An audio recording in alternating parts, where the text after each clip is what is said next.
Assalamualaikum warahmatullahi wabarakatuh. Perkenalkan, kami dari kelompok 38 akan mempresentasikan hasil UAS arsitektur hijau, evaluasi kinerja hijau Gedung Asrama Sangkuriang ITB. Perkenalkan, saya Kalisa, NIM 081. Saya Friska, NIM 03. Saya Reza, NIM 08. Yang pertama ada pendahuluan. Green arsitektur ini merujuk kepada lingkungan bangunan yang dirancang agar sehat bagi penghuni, punya dampak minimal terhadap lingkungan, efektif dalam penggunaan sumber daya alam, serta ekonomis dan durable. Dampaknya itu diantaranya yaitu membantu mengurangi polusi, melestarikan sumber daya alam, dan mencegah degradasi lingkungan. Secara ekonomis, penerapan arsitektur hijau ini dapat membantu mengurangi biaya yang harus dikeluarkan oleh pengguna bangunan untuk air, energi, serta meningkatkan produktivitas penggunanya. Nah, tujuan penulisan ini yaitu yang pertama mengetahui aspek-aspek penyalahan bangunan hijau dalam indikator energi efisiensi dan konservasi. Yang kedua, mampu mengidentifikasi kriteria dan konsep perancangan hijau atau green design pada kategori ketepatan pengembangan tapak. Yang ketiga, mampu mengevaluasi kinerja bangunan dengan menggunakan alat bantu seperti perangkat lunak atau aplikasi asesmen evaluasi bangunan. Dan yang terakhir, mampu menganalisis hasil evaluasi kinerja bangunan dan memberikan rekomendasi atau respon terhadap hasil analisis yang telah dilakukan. Selanjutnya ada tinjauan pustaka. Untuk Green Sheet, Green Building Council Indonesia (GBCI) adalah lembaga sertifikat Green Building yang berada di Indonesia. Salah satu standar yang dimiliki oleh GBCI adalah Green Sheet Rating Tools for Existing Building. Standar ini memiliki 6 kriteria, yaitu Appropriate Site Development, Energy Efficiency and Conservation, Water Conservation, Material Resource and Cycle, Indoor Health and Comfort, dan Building Environment Management. Dalam penelitian ini, kajian akan diambil berdasarkan kriteria Appropriate Site Development. SolarPad merupakan grafik ekliptika matahari yang melintasi langit sepanjang tahun pada garis bintang tertentu. SolarPad digunakan untuk membaca azimut dan altitude sehingga posisinya bisa ditentukan. Dalam arsitektur, SolarPad dapat dipelajari untuk menentukan orientasi masa bangunan, letak bukaan, dan lain sebagainya secara optimal dengan mempertimbangkan arah dan posisi matahari. Kemudian TTV berdasarkan SNI nomor 36392 tahun 2000, TTV adalah angka yang ditetapkan sebagai kriteria perancangan untuk seluruh bangunan yang dikondisikan. Seluruh bangunan dimaksud yaitu elemen penyelubung yang mengelilingi bangunan baik di tingkat tembus cahaya atau tembus cahaya. Berikut merupakan rumus OTTV dan OTTV total. Next.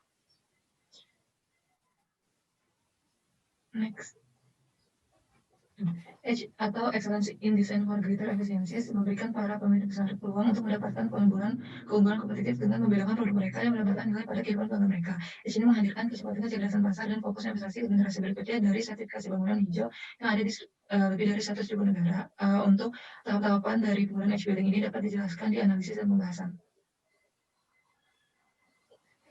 Selanjutnya ada analisis dan pembahasan. Untuk Green Sheet ada Appropriate Site Development 1, Community Accessibility nomor 1 dipenuhi dengan adanya 5 fasilitas umum yang berbeda dalam radius 900 meter dari asrama Sangkuriang. Poin nomor 2 dipenuhi dengan adanya bus stop dalam jangkauan 300 meter dari tapak. Poin nomor 3 dipenuhi dengan fasilitas pejalan kaki yang nyaman di dalam site.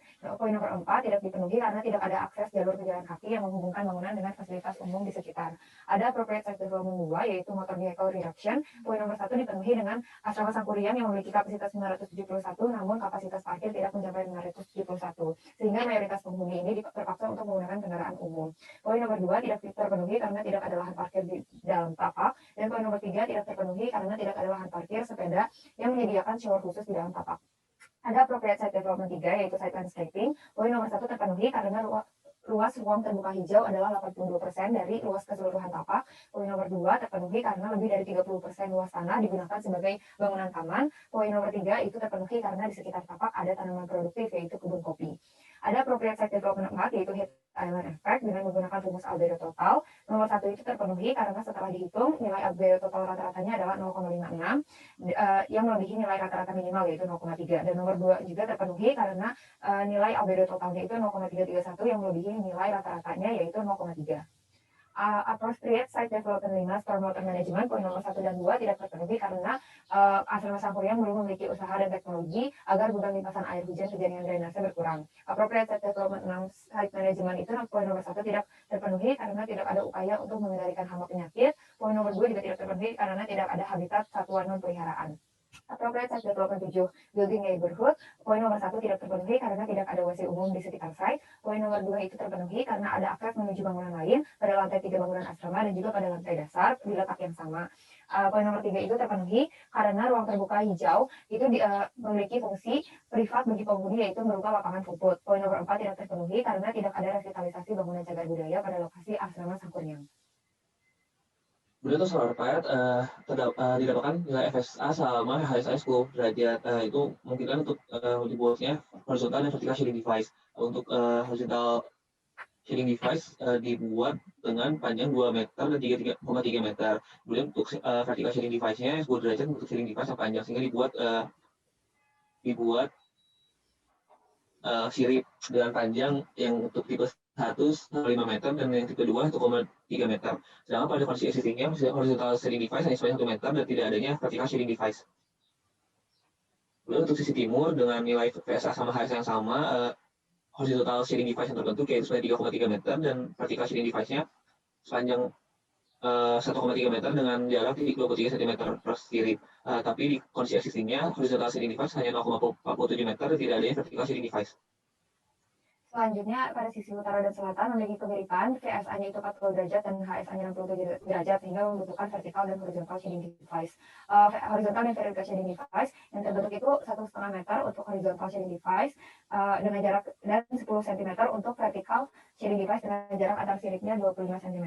Pada fasad selatan, untuk vertical dan horizontal shading device itu sama seperti fasad utara. Kondisi existing di sisi utara dan selatan bangunan tidak memiliki vertical shading device dan memiliki horizontal shading device sepanjang 37 cm. Kemudian untuk TV asrama Sapria berorientasi ke selatan utara. Konsep yang digunakan yaitu dinding bata dengan pelapisnya dua warna, itu warna kuning kucing dan warna hijau muda. Untuk material selubungnya menggunakan uncoated clear glass sama jenis aluminium. Kemudian jenis penghalang yang digunakan pada asrama Sapria yaitu penghalang horizontal dan penghalang acrylic. Next. Itu merupakan summary dari AutoTV fasad utara dengan nilai-nilai yang ada pada slide. Kemudian berikut merupakan hasil nilai AutoTV pada fasad timur. Kemudian berikut merupakan hasil nilai AutoTV pada fasad bagian selatan. Kemudian berikut merupakan fasad barat, nilai AutoTV di fasad barat. Kemudian ini merupakan summary dari nilai AutoTV keseluruhan. Akan dijelaskan di slide berikutnya. Jadi seperti AutoTV, jadi di setiap tampak, untuk tampak utara ada 26,85 watt, timur 13,18 watt, selatan 12,97 watt per meter persegi, dan barat 33,74 watt per meter persegi. Untuk diakumulasikan nilainya 21,43 watt per meter persegi. Perbedaan antara barat dan utara dan timur dan selatan karena window wall ratio-nya berbeda. Kemudian berdasarkan peraturan wali kota Bandung nomor 1023 tahun 2016 dapat dikategorikan sebagai bintang 3 karena nilai akumulasi AutoTV-nya di bawah 30 watt per meter persegi. Selanjutnya, Edge Building. Sebelum mendapatkan nilai ini, diperlukan pemasukan data informasi mengenai bangunan berupa desain data, yaitu lokasi, project details, sub-project details, dan sebagainya. Kemudian ada energi data, utang data, dan materials data. Nah, yang pertama dengan energy savings, dapatkan energy savings-nya itu ada 45,8 mAh per year atau 48,01%. Sebelah kanan ini ada grafik penggambaran dari energy savings. Yang selanjutnya ada nilai water savings. Water savings ini dapat 44,1% dan di bawah ini itu penggambaran dari grafik water savings. Yang selanjutnya ada nilai embodied energy savings didapatkan 7,74% dan ini merupakan grafik penggambaran embodied energy savings. Yang terakhir itu ada nilai kos bangunan berupa base utility cost reduction, incremental cost, dan payback in years. Kesimpulan dan saran dari Greenship sendiri, bangunan itu sudah memenuhi beberapa poin dengan mendapatkan poin 12 poin dari 15 poin maksimal. Bangunan sudah memenuhi, itu bagus, namun masih perlu upaya agar bangunan dapat lebih ramah lingkungan. Sarannya adalah dengan upaya seperti menambahkan jalur pedestrian, meletakkan fasilitas umum seperti ruang ibadah dan WC, dan pelimpahan air hujan, dan juga lebih memperhatikan cara penanggulangan hama yang ada di sekitar site. Kemudian untuk solar pack, kesimpulannya shading device existing pada bangunan belum optimal jika dibandingkan dengan shading device didapatkan dari hasil simulasi sunpad. Sehingga sarannya yaitu untuk shading device existing dibuat dengan hasil dari simulasi sunpad. Untuk AutoTV berdasarkan hasil perhitungan akumulasinya sebesar 21,43 watt per meter persegi dan dapat dikategorikan dalam bintang 3 karena AutoTV-nya kurang dari 30 watt per meter persegi.